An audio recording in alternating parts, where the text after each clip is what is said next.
Bueno, hermanos, les invito a que abran sus Biblias al libro de Colosenses, capítulo 3 del libro de Colosenses. Hemos estado predicando este libro expositivamente. ¿Desde cuándo? Desde marzo, creo, ¿no? Y aún continuamos en este libro. Dios mediante, lo terminamos este año, ¿ok? Dios mediante, no les prometo nada. El día de hoy nosotros vamos a exponer los versículos del 8 al 11. Del 8 al 11, las personas que tienen sus hojitas, ahí hay dos, quizás las puedes repartir a los que no tienen. Colosenses capítulo 3, versículos del 8 al 11. Capítulo 3, versículos del 8 al 11.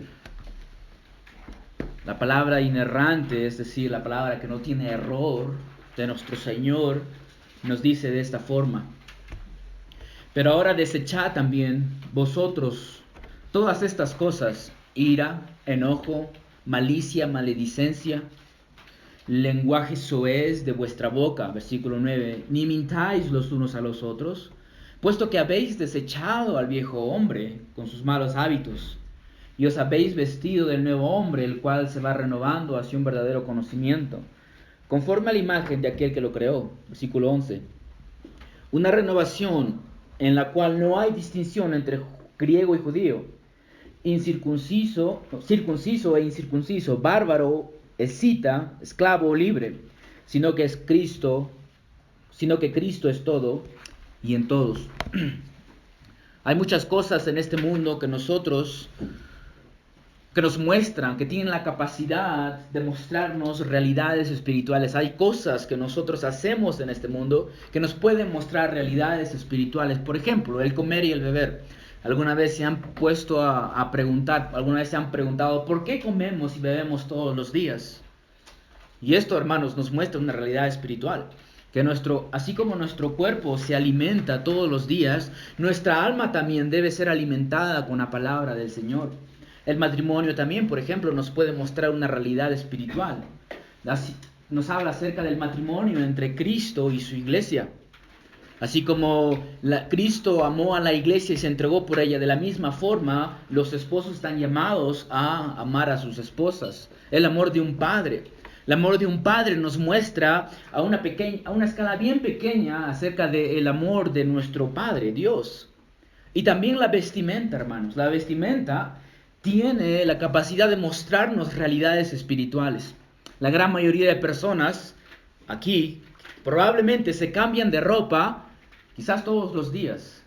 Y algunas personas más de una vez al día, como mis hijos, que les gusta cambiarse de ropa 2, 3 veces. Quieren vestirse con este polo y se aburrieron y quieren este short y quieren vestirse así y así, ¿cierto? Antes de recibir mi llamado como misionero, trabajaba en construcción, ¿okay? Y muchos de ustedes saben que viví en Estados Unidos y allá trabajar en construcción significa trabajar en madera. Tienes que convertirte en un carpintero, no se trabaja con mezcla, con material noble, como mi hermano aquí lo hace.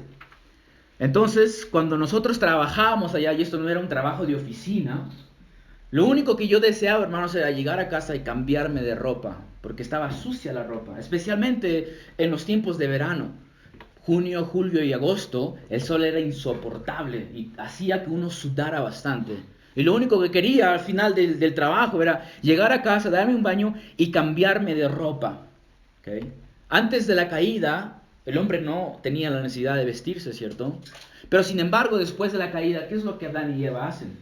Se cubren, se visten, ¿cierto? Y Dios, en su sabiduría, utilizaría esta vestimenta, este cambio de vestimenta, para mostrarnos una realidad espiritual. Y Pablo lo menciona en nuestro pasaje de esta mañana.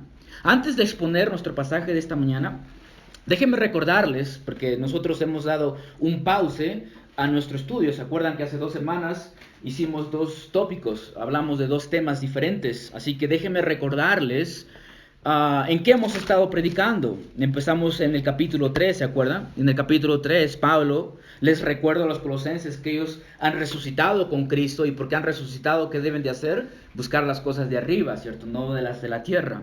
Luego en el versículo 5 nosotros hemos aprendido que Pablo cambia su argumento. Él empieza a darnos imperativos conductales. ¿Se acuerdan que hablamos sobre los indicativos y los imperativos? ¿De qué se trataban los indicativos? De todo lo que Dios hizo por nosotros, ¿cierto? Pablo ya nos habló en el capítulo 1, capítulo 2, de todo lo que Jesucristo ha hecho, o todo lo que Dios ha hecho a través de Jesucristo. Esos son los indicativos. Y luego Él va a pasar a los imperativos, es decir, lo que nosotros ahora debemos hacer, los mandatos que nosotros debemos de obedecer. Imperativos conductales se le conoce a esto. Y Pablo introduce esto con la palabra por tanto, ¿se acuerdan? Como vimos que esto cambia el lenguaje en Pablo, por tanto, dice él. Y ahora nos manda a qué. Lo primero que él nos dice es que tenemos que matar lo carnal que hay en nosotros. ¿Se acuerdan que vimos? Y hablamos acerca de la inmoralidad sexual. Pablo dice que nosotros tenemos que matar eso, tenemos que mortificar lo impuro dentro de nosotros. Y la razón es porque esta era la forma antigua que nosotros teníamos de vivir. Antes vivíamos de esta forma, vivíamos en lujurias. Y también porque la ira de Dios va a venir sobre personas que practican estas cosas. Pero Pablo, hermanos, aún no termina con los imperativos. Y ahora en el versículo 8, él nos va a recordar que todo aquel que ha resucitado con Cristo tiene que desechar, dice él, al viejo hombre. Tiene que desvestirse, se ha desvestido, dice Pablo, del viejo hombre y se ha vestido del nuevo hombre. Así que esta mañana vamos a ver al viejo hombre y al nuevo hombre. Hay dos encabezados que quiero que veamos esta mañana. Los que tienen sus hojitas, ustedes los pueden ver ahí. El viejo hombre, miramos primero este encabezado. Y vamos a ver los hábitos de este viejo hombre. ¿Okay? Miren el versículo 8. Pero ahora desechad también vosotros todas estas cosas: ira, enojo, malicia, maledicencia, lenguaje soez de vuestra boca. Note que Pablo dice, pero ahora. Es decir, antes nosotros vivíamos con la ira y el enojo en nuestras vidas, pero ahora que nosotros hemos resucitado con Cristo, hemos resucitado a una nueva vida, ya no podemos vivir de esta forma. Así que Pablo dice, pero ahora, dice, desechad. Esta palabra desechad aquí significa poner a un lado, dejar de lado, sacarse de encima, arrojar afuera. Esta palabra es utilizada para hablar acerca de la acción de quitarse la ropa, desvestirse. Así como cuando alguien ha trabajado todo el día, como les mencioné, él quiere sacarse la ropa, quitarse la ropa. ¿Ustedes se acuerdan de Lázaro? Cuando nuestro Señor Jesucristo lo resucitó entre los muertos. Él dijo, Lázaro, ven fuera. ¿Y qué sucedió? Lázaro salió de la tumba, pero salió con sus manos y sus pies cubiertos en vendas. Y tenía un sudario sobre su rostro. Estas ropas son ropas de muertos, ¿cierto? Así que cuando Lázaro salió, tuvieron que cambiarle estas ropas. Imagínense la gente en el pueblo, que él empiece a caminar así con sus vendas. Todos les dirían, ¿qué estás haciendo? Estas son ropas de muerto. Tienes que sacarte estas ropas. De la misma forma nosotros los creyentes que hemos resucitado con Cristo, Pablo dice que tienes que quitarte las ropas sucias del viejo hombre, las ropas deplorables que pertenecen al viejo hombre. Y Pablo es específico en cuanto a qué cosa tenemos que quitar de nosotros. Y él dice que tenemos que quitar de nosotros la ira, el enojo, la malicia, la maledicencia y el lenguaje soez. Y mis hermanos, este tipo de pecados destruye relaciones personales. Si nosotros no desechamos estas cosas de nosotros, hermanos, esto va a destruir familias, van a destruir tus amistades, va a destruir la iglesia local. Por esto es muy importante que desechemos estos pecados de nosotros. Y noten, hermanos, que hay un progreso en estos pecados que Pablo menciona. Todo empieza con la ira. Y de la ira nosotros acumulamos enojo y malicia. Y de la malicia nos vamos a la maledicencia y al lenguaje soez. Ya vamos a notar cómo estos pecados están vinculados en sí. Empecemos con lo primero que Pablo nos dice, la ira. Algunos dicen que la ira, hermanos, es la más intensa de todas las pasiones. Y es la misma palabra que Pablo utiliza para hablar acerca de la ira de Dios en el versículo anterior. La ira, la Biblia, hermanos, hace una distinción entre la ira justa y la ira injusta. No toda ira, hermanos, es pecado, ¿ok? Hay ira justa e ira injusta. La ira justa, hermanos, son iras que se producen dentro de nosotros a causa de una ofensa en contra de nuestro Dios o su palabra. Por ejemplo, el pecado. El pecado es una ofensa en contra de Dios. La injusticia es una ofensa en contra de Dios. Y nosotros, hermanos, estamos llamados a odiar esto. Tenemos que odiar el pecado. Tenemos que tener ira hacia estas cosas. Así que esta ira es una ira justa, no es injusta. Por ejemplo, nuestro Señor Jesucristo. ¿Qué hizo Él cuando entró al templo? Volteó las mesas, ¿cierto? Y lo que es interesante es que en uno de los evangelios nos dice que el Señor, antes de entrar al templo, Él empieza a hacer una correa.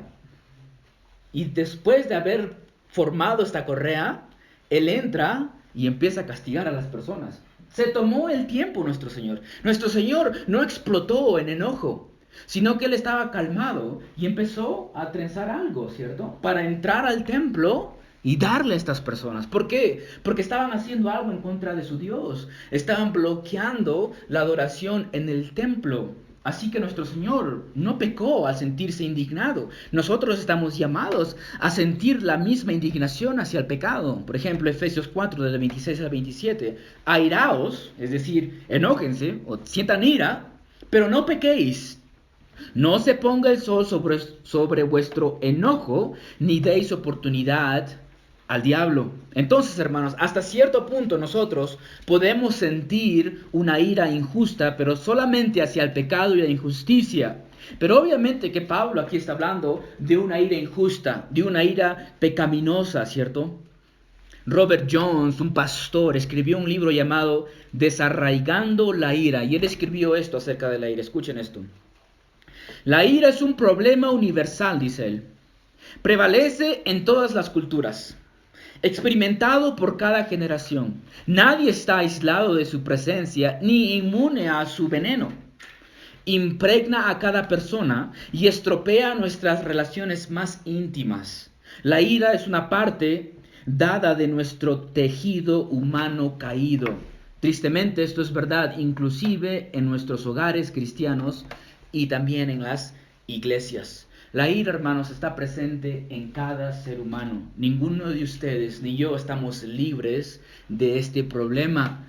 Hemos venido así desde el vientre de nuestra madre. Es parte de nuestra naturaleza caída. Nadie aquí está libre de la ira. Y el momento en que tú piensas, no, yo jamás he tenido ira, jamás me he enojado con nadie, estarías pecando de mentiroso. Todos tienen esto en sí, hermanos. Casi siempre la ira tiene como objetivo a las personas que más amamos, ¿cierto? A las personas que más amamos. Nuestros hijos, nuestras esposas, nuestros padres, nuestros amigos. Siempre la ira es expresada hacia aquellos a quienes más amamos. Se dan cuenta de lo peligroso que es este pecado, ¿cierto? Nunca nos enojamos, casi nunca nos enojamos con aquellos que no conocemos. Casi siempre es inmediato con nuestras esposas, nuestros esposos. Nuestros hijos, ¿cierto? Los padres ya quieren enojarse con ellos, sentir ira, ¿cierto? Hacia lo que hacen.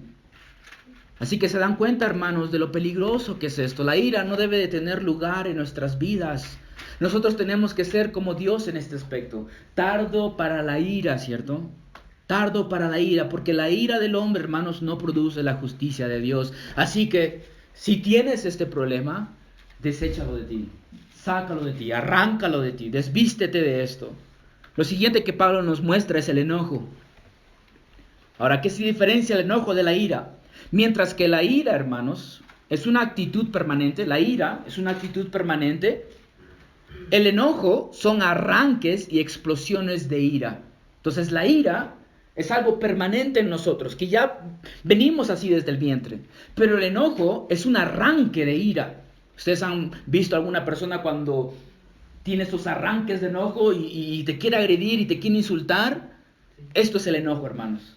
Ya hay ira en esta persona. Imagínense un tubo de agua, ¿cierto? El agua está corriendo a través de este tubo. Y tú le haces un huequito, ¿qué sucede? ¿Cierto? Hay una explosión de agua, sale el agua, ¿cierto? Eso es el enojo. La ira está presente en nosotros.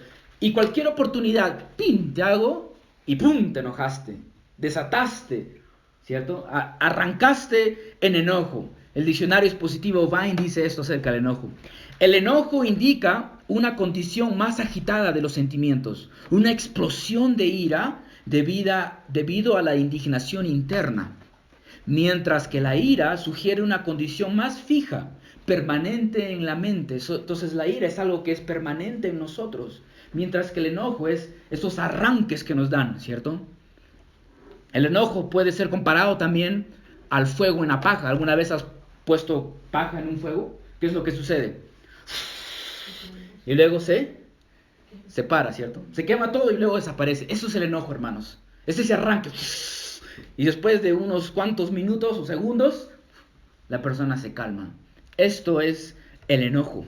Cada vez que nuestro Señor Jesucristo proclamaba la verdad, ¿cierto? O exhortaba a los fariseos, les reprendía a los fariseos. ¿Qué dice la Biblia acerca de los fariseos? Que sentían ira. ¿Y qué querían hacer? Querían matarlo porque ellos tenían estos arranques de enojo, ¿cierto? ¿Existen estos arranques de ira en tu vida? ¿Los estás poniendo a muerte? ¿Los estás desechando de tu vida? Estos arranques, hermanos, nadie está libre de estos arranques de ira, de enojo, ¿cierto?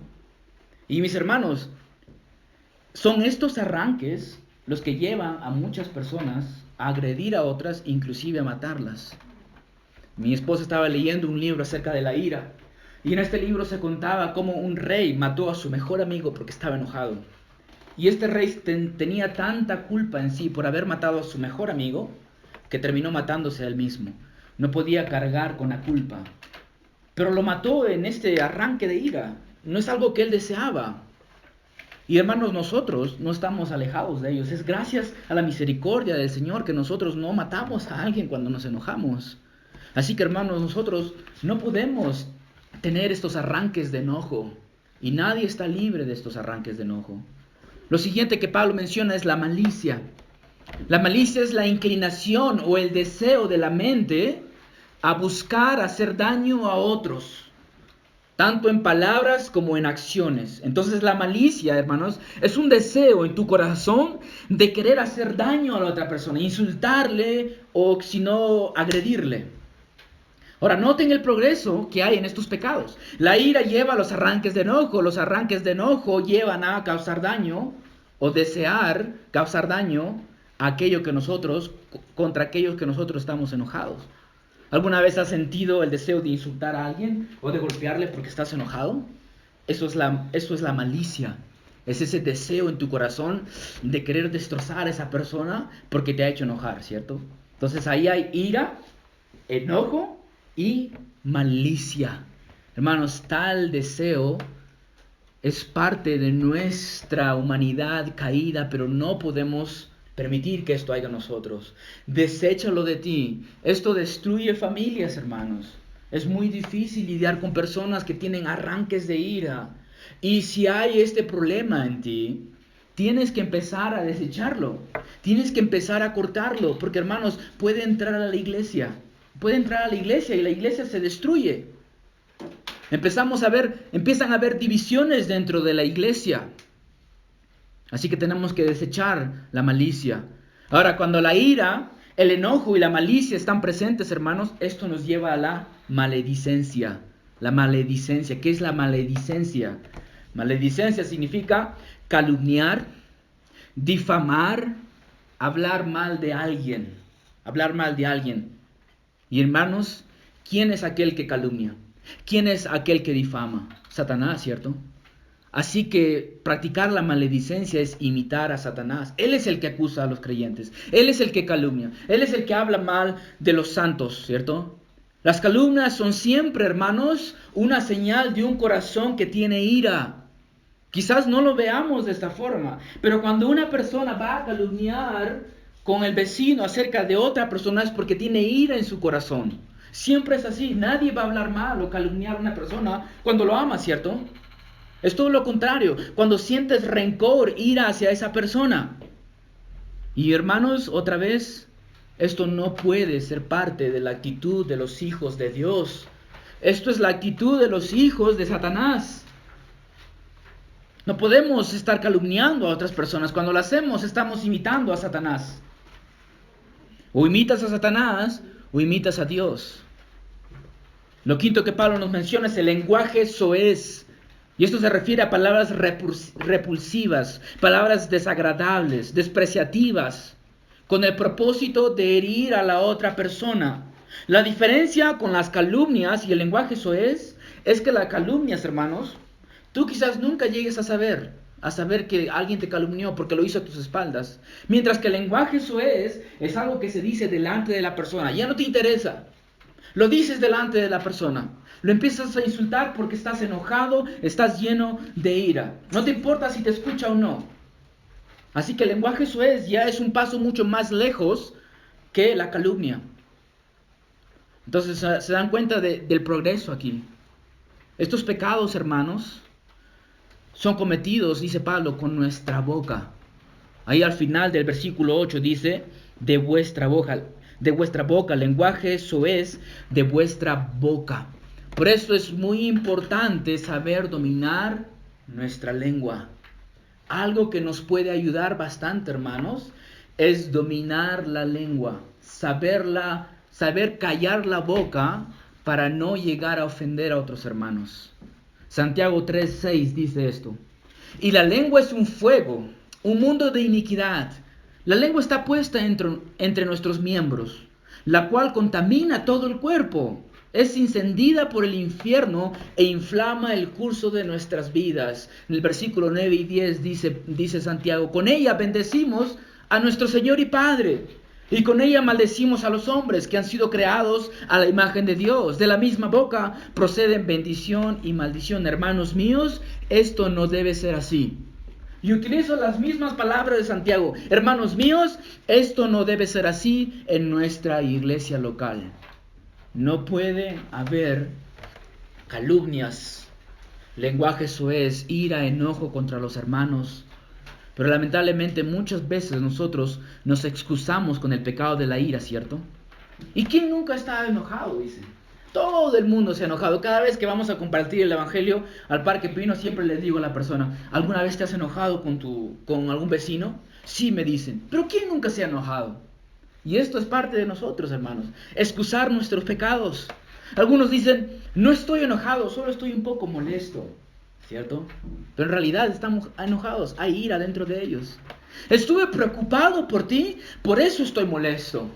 Me molesta porque estuve preocupado, no sé dónde estabas. Y empieza a gritar el padre de familia, la madre de familia, porque está preocupado por el hijo.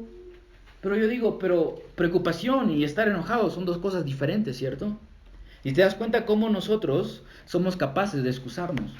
No, es que no te das cuenta que te amo, por eso estoy enojado. Y mis hermanos, la ira se va a esconder en nuestros corazones cuando empezamos a excusarlo. Cuando tú empiezas a excusar tu ira, tu corazón se siente protegido. Es como que si pusieras tus manos así y dijeras, no estoy enojado, y la ira está allá detrás de ti. Así es, defiéndeme. Y tú estás diciendo, no estoy enojado, solo estoy un poco molesto, estoy preocupado por ti. Y ahí la ira se va almacenando en tu corazón, hermanos. Entonces, ¿cuál es el remedio? No lo albergues en tu corazón. Confiésalo, arrepiéntete. Si has herido a tu hermano, a tu hermana, a tu familia, a tu familiar, por tu enojo, anda y acércate y dile, perdóname por ese ataque de ira, ese ataque de enojo. Así es como matamos nuestro pecado, hermanos. Hemos visto hace 2 semanas, ¿cierto? O matas tu pecado, o tu pecado te mata a ti. ¿Y cómo matas la ira? Confesándola. Así es como empiezas a acuchillar a la ira. Acuchilla la ira, confiesa tu pecado, arrepiéntete, confiesa a la persona con quien tú te has enojado. Proverbios, hermanos, tiene mucho que decirnos acerca de este pecado. Por ejemplo, en el 14:17, Proverbios 14:17, dice, el hombre pronto a la ira obra neciamente. El hombre pronto a la ira obra neciamente. ¿Quieres obrar neciamente? Enójate. Una persona cuando está enojada jamás va a actuar con sabiduría, ¿cierto? Siempre es con insensatez, con necedad. En el 22:24 dice, no te asocies con el hombre iracundo. Si conoces a alguien iracundo, no te asocies con él, porque lo único que va a hacer es traerte problemas. 25:28, me encanta este versículo. Como ciudad invadida y sin muralla es el hombre que no domina su espíritu. ¿Ustedes creen que será fácil conquistar una ciudad que no tiene murallas? Antiguamente se ponían muros alrededor de la ciudad, ¿cierto? ¿Con el propósito de qué? De que los enemigos no entraran fácilmente, ¿cierto? Entonces imagínate encontrar una ciudad sin muros. El enemigo entraría muy fácil y destruiría todo, ¿cierto? Cuando una persona, hermanos, está airada, es como una ciudad sin muros. Satanás puede entrar rápido a tu corazón y puede hacerte pecar. ¿Te das cuenta del problema de la ira? 29-22. El hombre airado suscita rencillas. Nada bueno viene de la ira, hermanos. Suscita rencillas, crea problemas innecesarios, destruye todo tipo de relaciones. La iglesia o la familia, hermanos, jamás va a crecer en unidad cuando estamos airados. Jamás esta iglesia va a crecer en amor y unidad si hay ira entre nosotros, si hay estos arranques de enojo entre nosotros. La ira, hermanos, no caracteriza al nuevo hombre y tampoco la mentira. Tampoco la mentira. Mira el versículo 9. No mintáis los unos a los otros. No mintáis los unos a los otros. La palabra aquí, mentir, es la palabra pseudo. ¿Qué significa la palabra pseudo? Falso, ¿cierto? Algo que no es verdadero. ¿Ok? Ahora, noten que Pablo nos dice, no mintáis siempre y cuando, ¿cierto? No dice Pablo eso, ¿cierto? Porque nosotros, esto es lo que nosotros tendemos a hacer, ¿cierto? Excusamos nuestro pecado de esta forma. Fue una mentira blanca nada más. Le mentí para su bien, para no hacerla preocupar. Tuve que hacerlo, no tuve otra opción. Es que no sabía qué decir, así que tuve que mentir, ¿cierto? Me acuerdo cuando fui a compartir, estábamos sentados con nuestros hijos allá en el Parque Pino, tomando el sol porque hace frío en esta casa. Y así que había un viejito al lado mío, y yo le pregunté, ¿no? Empezamos a hablar con este viejito, y yo le dije, ¿de dónde es usted? Me dijo, de Cusco. Ah, qué bueno. ¿Y cuánto tiempo está acá? Unos 2-3 meses. Ah, mira, ve. Qué bueno. Y empezamos a compartir el evangelio. Y le dije, ¿cuánto tiempo me dijo que estaba acá en Puno? Ah, no, yo nací aquí en Puno, me dijo. Le digo, pero usted me ha dicho que nació en Cusco y que está aquí 2-3 meses. Ah, no, yo te estaba diciendo nomás, me dice. La mentira era tan natural para este hombre, ¿cierto? Natural. Podía salir y simplemente dijo, yo te estaba diciendo nada más. La mentira, hermanos, está presente en el hogar, en el trabajo, en los negocios y lamentablemente está presente en la iglesia. La iglesia no se salva de las mentiras. Pablo está hablando aquí, hermanos, en el contexto de la iglesia local. Por eso dice, no mintáis los unos a los otros. Así que nosotros aquí en esta iglesia vamos a estar tentados a mentirnos, hermanos. ¿Te das cuenta? No es algo que simplemente es para los del mundo. Nosotros vamos a estar tentados a mentirnos. Ahora, ¿por qué deberíamos dejar la mentira? Y quizás la respuesta sea obvia, ¿cierto? Porque es pecado, hermano, por eso dejamos la mentira. Pero hay dos cosas que quiero agregar a esto. Número 1 es el modo de vivir de la gente inconversa, así como este hombre, ¿cierto? Esta es su forma de vivir. Él te miente sin problemas. Y después cuando se descubrió la mentira, yo te decía nomás. Es una mentira blanca. El mundo, hermanos, vive en la mentira y de la mentira. Hay personas que se ganan su negocio mintiendo, ¿cierto? Que te dicen, amigo, compra esto y vas a ver cómo te sucede esto y sucede esto y sucede esto. Hermano, ven, éntrate a este negocio y vas a ver cómo vas a ganar miles de dólares y vas a llegar a ser rico. Y todas estas cosas son mentiras, hermanos. Y también porque la mentira es un rasgo característico de Satanás. Juan 8:44. Escuchen lo que Jesucristo, con toda valentía, le dijo a los fariseos. Sois de vuestro padre el diablo. A ver, dile a alguien así. Dile a alguien eso. Sois de vuestro padre el diablo y queréis hacer los deseos de vuestro padre. Él fue un homicida desde el principio y no se ha mantenido en la verdad porque no hay verdad en él.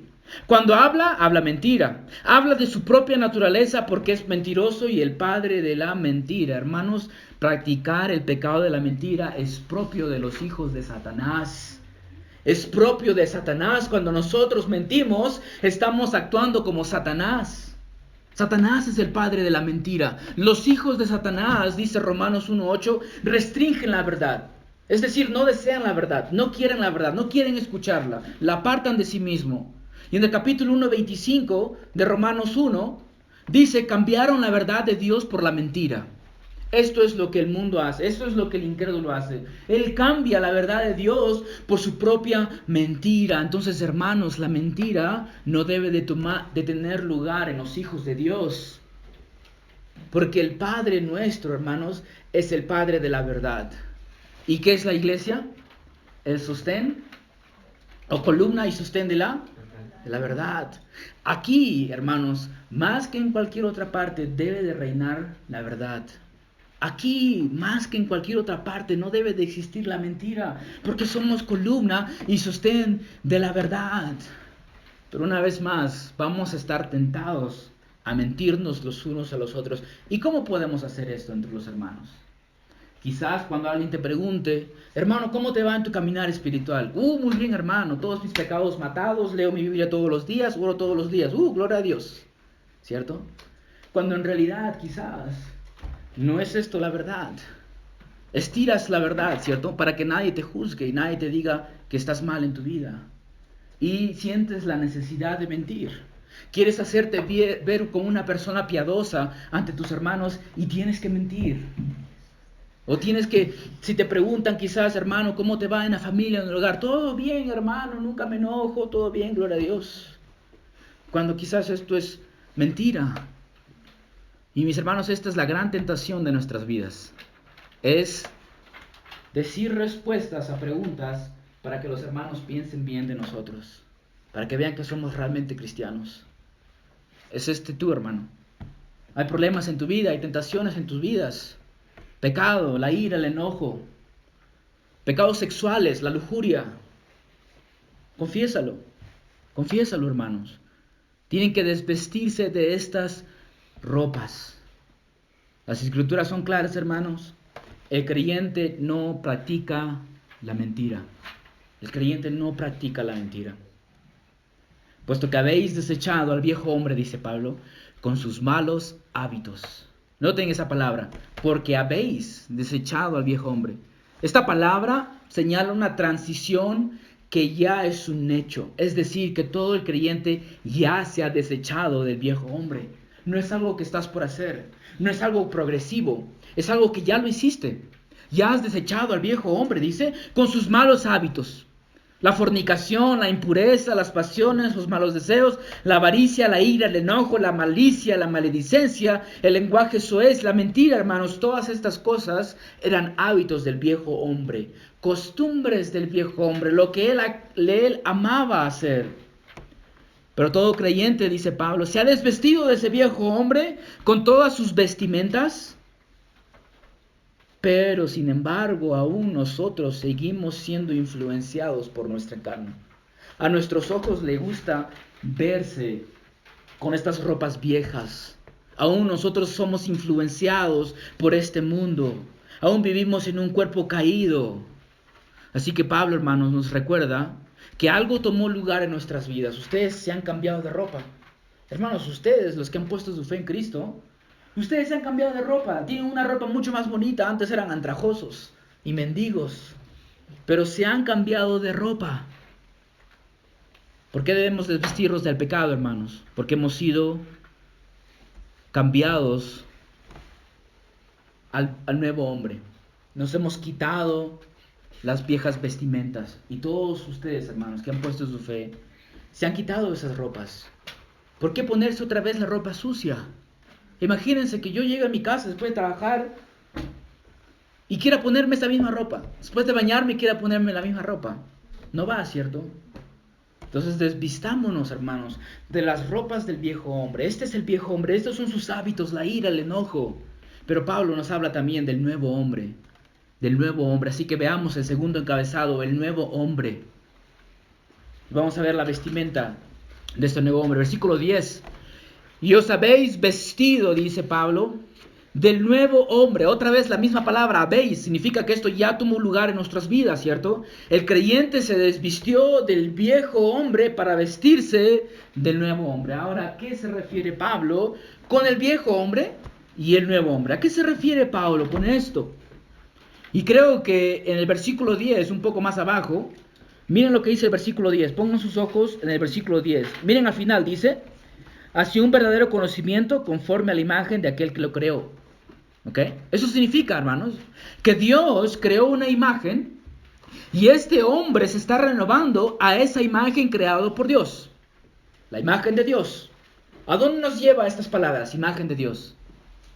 A Génesis, ¿cierto? Génesis capítulo 1, ¿qué nos dice acerca del hombre y la mujer? Que ellos fueron creados, ¿a qué? A imagen y semejanza de Dios.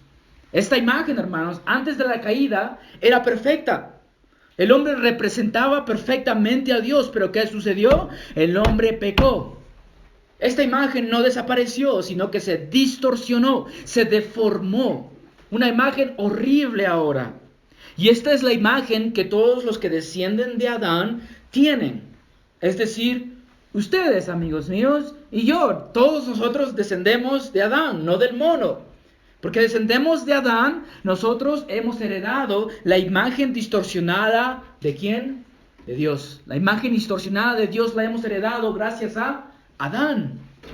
Cada uno de ustedes. Inclusive un bebé al nacer tiene la imagen distorsionada de Dios. Gracias a Adán. Inclusive un bebé, hermanos. Por eso los hermanos que tienen hijos saben que no necesitan enseñar a sus hijos a faltarles el respeto, ¿cierto?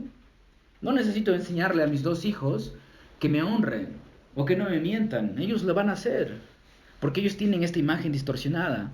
Romanos 5:12 dice esto. Por tanto, tal como el pecado entró en el mundo por un hombre, la muerte por el pecado, así también la muerte se extendió a todos los hombres porque todos pecaron. El pecado de Adán, hermanos, introdujo no solo el pecado al mundo, sino también la muerte, hermanos. Así que todo ser humano nace en y con el pecado en sí mismo. Por esto Pablo dice, no hay bueno ni aun uno. Es parte de nuestra naturaleza, hermanos, querer pecar. Nosotros somos parte de una raza caída, una raza pecaminosa. Pero esto no es el fin de la historia, ¿cierto? Gracias a la abundante gracia de Dios, la segunda persona de la Trinidad, ¿qué hizo? Se hizo hombre, ¿ok?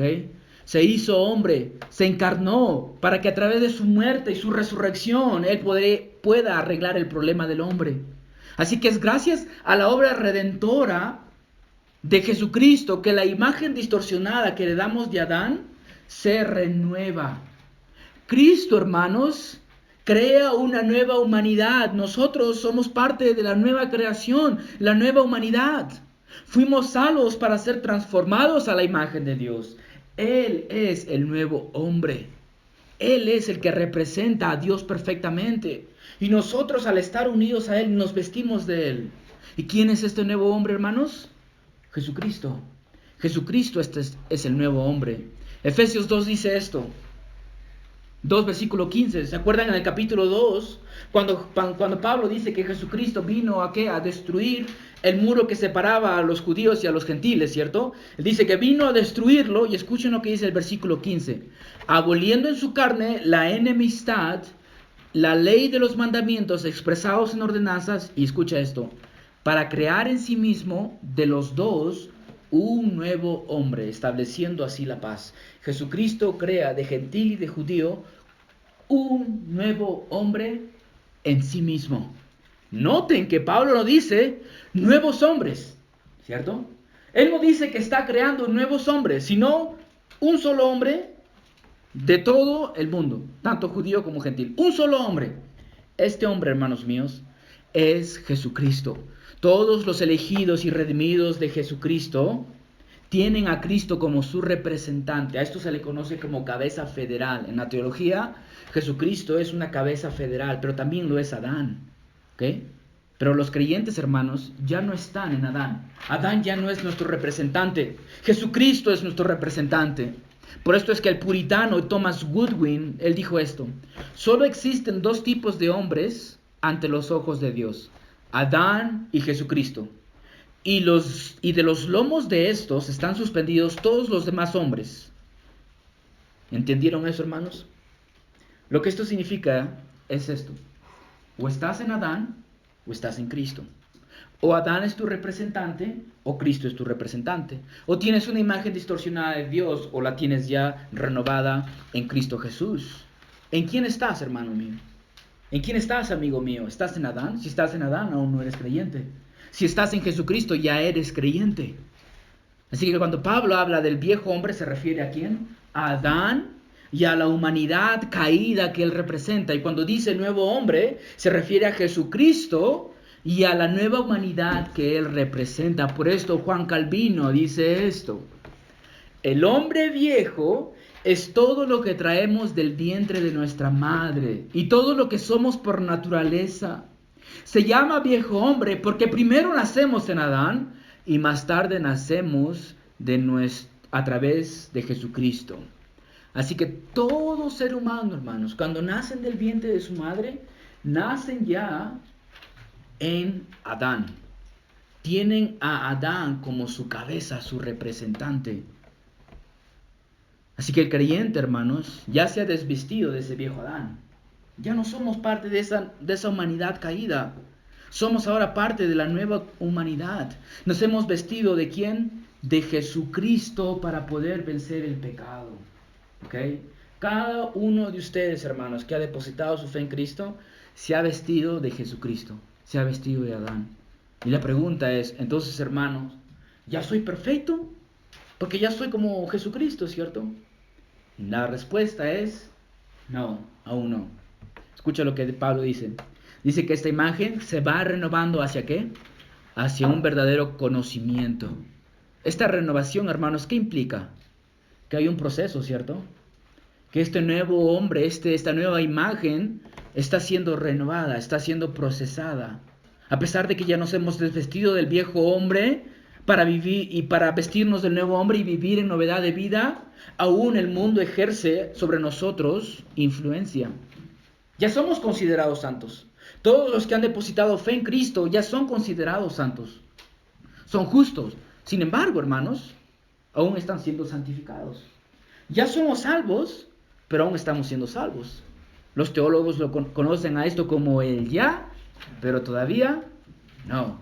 O sea, ya tienes a Jesucristo, ya estás vestido de Él, perfecto.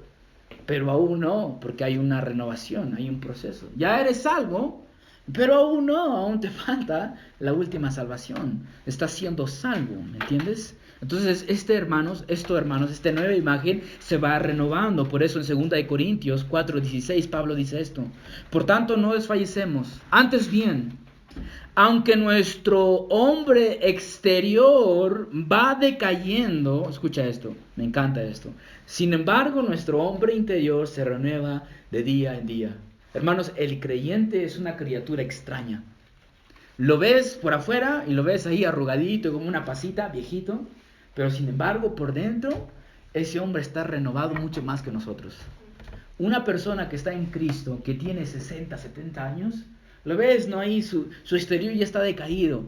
Pero ese hombre que vive dentro de él, ese interior, hermanos, es mucho más joven que nosotros. Mucho más renovado. Mientras más se consume nuestro cuerpo, por dentro estamos más renovados. Por eso, hermanos, no tengo miedo a envejecer. Algún día ya quiero tener 70 ahora. 70 años. Y a veces a mí me gusta pensar a veces de esta forma, y yo decía, ya quisiera tener 70 ahorita, ya tener nietos, ser viejito. Pero por dentro, hermanos, alguien más joven está, ¿cierto? Se va renovando todos los días. Qué extraño, ¿cierto? Qué extraño. Por eso el creyente no tiene miedo a envejecer. Y Pablo nos dice que esta renovación, hermanos, es hacia un verdadero conocimiento. Y con conocimiento aquí él se refiere al conocimiento de Dios. ¿Qué sucedió cuando Adán y Eva pecaron? El hombre perdió el conocimiento de Dios. Esto no significa que no lo conoce. Todos saben que existe Dios, pero no lo conocen como Él realmente es. Todos crean un Dios según su propia imagen, ¿cierto? No tienen el verdadero conocimiento de Dios. Perder el conocimiento de Dios, hermanos, significa que ya no hay temor de Dios en ellos. ¿Por qué el hombre puede pecar de la forma en que lo hace? ¿Por qué? Porque no teme a Dios. ¿Y por qué no teme a Dios? Porque no conoce a Dios. Pero sin embargo nosotros, hermanos, cuando nos vestimos del nuevo hombre, para nosotros el verdadero conocimiento de Dios es posible.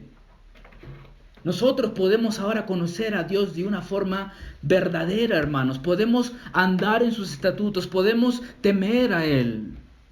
Y la pregunta es, ¿y cómo, hermanos, somos renovados en este conocimiento?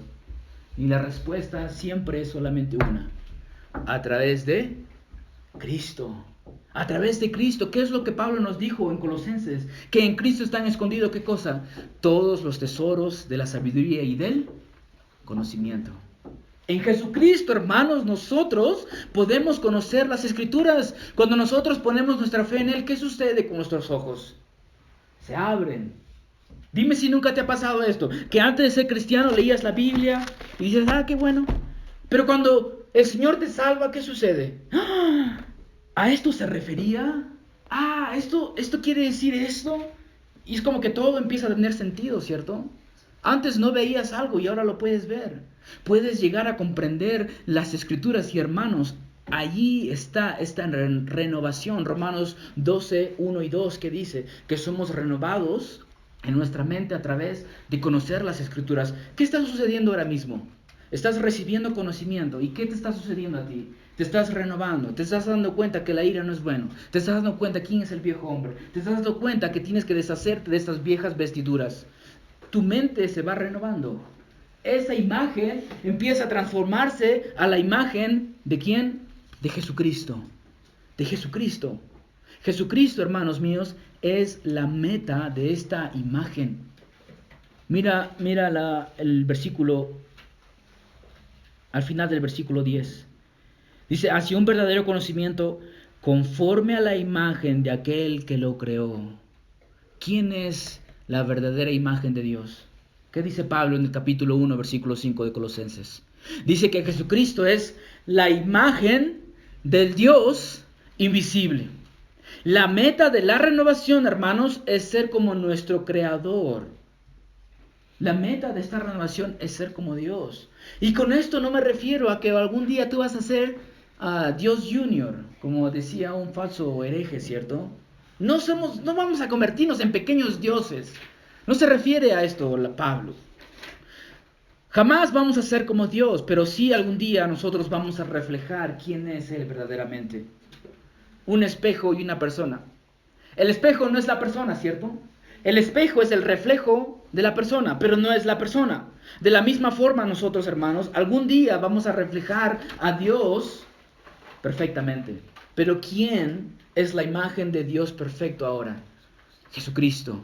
Así que Dios te toma a ti y te va transformando, te va cambiando.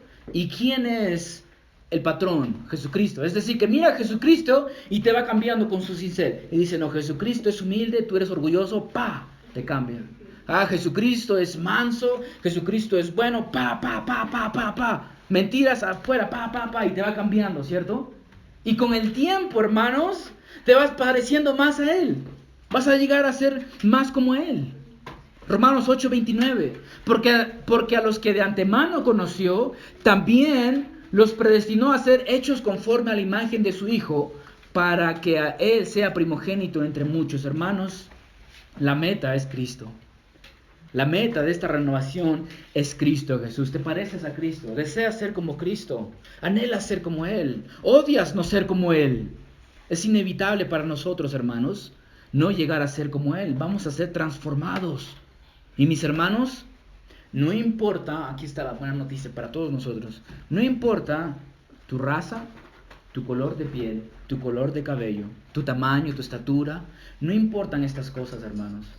¿Por qué? Porque esta imagen es para todos. Todos están incluidos aquí. Mira el versículo 11. Una renovación, dice, en el cual no hay distinción. No hay distinción, hermanos. No importa de dónde provengas, todos van a ser transformados a esta imagen, todo creyente. Y Pablo menciona griego y judío. ¿Qué relación había entre ellos? Absolutamente nada, ¿cierto? Para un judío, hermanos, toda persona que no era judía era un griego. Así como para nosotros, todos los que tienen los ojitos rasgados, todos son chinos, ¿no? De la misma forma, para un judío, todos que no eran judíos, eran griegos. Esa persona es de América del Sur. No, él es griego.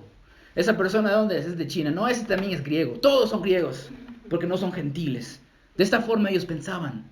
Un judío, hermanos, jamás tenía relación con un gentil. Y muchas veces ellos preferían caminar, tomar la ruta más larga para llegar a su destino, antes que atravesar a través de un territorio gentil para llegar más rápido a su destino. Tanto era, hermanos, esa distinción entre un judío y un gentil, que un judío hacía eso para no toparse con un gentil. También menciona aquí Pablo, circunciso e incircunciso. Los judíos pensaban que su circuncisión los hacía superior a todo el resto del mundo, ¿cierto? Pablo menciona esto para decirnos, hermanos, que no importa nuestro trasfondo religioso. ¿Has sido católico? No importa, esas cosas son viejas. Ahora eres uno en Cristo. ¿Has sido budista? No importa, ahora eres uno en Cristo. También menciona bárbaro y escita. ¿Quién era un bárbaro? ¿Okay? Bárbaro era una palabra utilizada por los griegos para burlarse de aquellos que al hablar parecían tartamudear o que articulaban mal. Así como cuando alguien escucha, por ejemplo, qué sé yo, a un ruso hablar. ¿Cierto? Que hace mucho ruido con su garganta, ¿cierto? Para nosotros suena chistoso, parece como que no está hablando correctamente, ¿cierto? Entonces, cuando un griego escuchaba a alguien hablar de esta forma, él decía, ¡ja! Bárbaro. Todos eran bárbaros, todos los que hablaban así eran bárbaros para un griego. Y también menciona escita. Los escitas también eran bárbaros, pero eran un tipo peor que un bárbaro, porque un escita, hermanos, en estos tiempos eran considerados como bestias humanas. Ellos eran conocidos por su salvajismo. Ellos tomaban tu cráneo, lo limpiaban y de ellos bebían, de ahí de su cráneo. Eran así como cavernícolas. ¿Okay? Y también menciona Pablo esclavo o libre. Dos personas separadas por su condición económica, ¿cierto? Uno no tiene libertad ni autoridad sobre su vida, el otro sí. Y hermanos, era impensable en esos tiempos, escúcheme, era impensable en estos tiempos unir a todos ellos en un solo lugar. No se podía. Cada religión estaba separada por sus religiones y sus costumbres. No se mezclaba el griego con el judío, ni el judío con el gentil, ni el bárbaro con el escita, ni el esclavo con el libre. Pero ¿se dan cuenta qué es lo que Jesucristo ha hecho? Todas esas divisiones y separaciones ya no existen, hermanos, en Cristo. Aquí, miren, tenemos gente que habla aymara y gente que habla quechua. Tenemos gente que habla inglés, gente que habla español, ¿cierto? Tenemos altos, flacos, delgados. No importa, hermanos. Cristo nos ha unido a nosotros en uno. En estos tiempos era imposible. Entonces imagínense, hermanos. El evangelio empieza a expandirse y la gente de alrededor que no se separaba, llegaba a una iglesia y ¿qué es lo que veía? Ahí hay un esclavo al lado de su jefe, un libre. Aquí hay un bárbaro y ahí hay un judío. Aquí hay un gentil, los pastores, un bárbaro, un escita y un judío. Había toda una mezcla, hermanos. Esto nunca había sucedido antes del evangelio. Pero cuando el evangelio llega, ¿qué sucede? Se rompen todas las barreras. Y recuerdan que en esta iglesia estaba uno que tenía un esclavo. ¿Quién era el esclavo? ¿Se acuerdan? Filemón, ¿cierto? Bueno, Filemón era el dueño del esclavo, ¿cierto? Entonces imagínense que el pastor está leyendo la carta de Pablo y dice, ya no hay esclavo ni libre. Y ahí está el esclavo de Filemón y dice, ya no soy esclavo, soy lo mismo contigo, porque Jesucristo nos ha unido. Entonces Jesucristo, hermanos, logra esto y al final Pablo dice, sino que Cristo es todo y en todos. Cristo es todo, hermanos. Cristo es suficiente, autosuficiente. Esto es lo que hemos aprendido en las Escrituras, ¿cierto? De que Cristo es todo. Si tenemos a Él no necesitamos nada y Cristo es en todos, hermanos. En todos. Si hay un chino que dice que ha puesto su fe en Cristo, Cristo está en él. Y Cristo está en nosotros, peruanos. Y Cristo está en ellos, los americanos. Y gracias a esta unión, hermanos, todos somos uno y Cristo es en todos y todo. Jesucristo es todo y todo, hermanos. Quiero terminar preguntándoles si han vestido o se han desvestido del viejo hombre ya. O aún siguen con este viejo hombre. ¿Es Adán tu representante o es Cristo tu representante? ¿Te has vestido del nuevo hombre? ¿O aún sigues en Adán? Si aún sigues en Adán, jamás vas a poder dejar la ira. Jamás. Solamente estando en Cristo. Así que si aún no te has arrepentido y puesto tu fe en Cristo, ven a Él. Ven a Él, que Él te va a unir a Él. Te va a vestir de quién es Él. Vamos a orar, hermanos.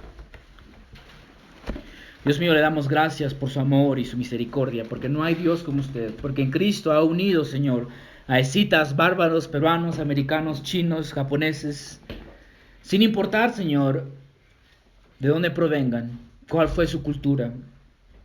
Todos somos en Cristo uno y Cristo es todo en todos. A Él sea la gloria, el poder y la honra por todos los siglos. Amén.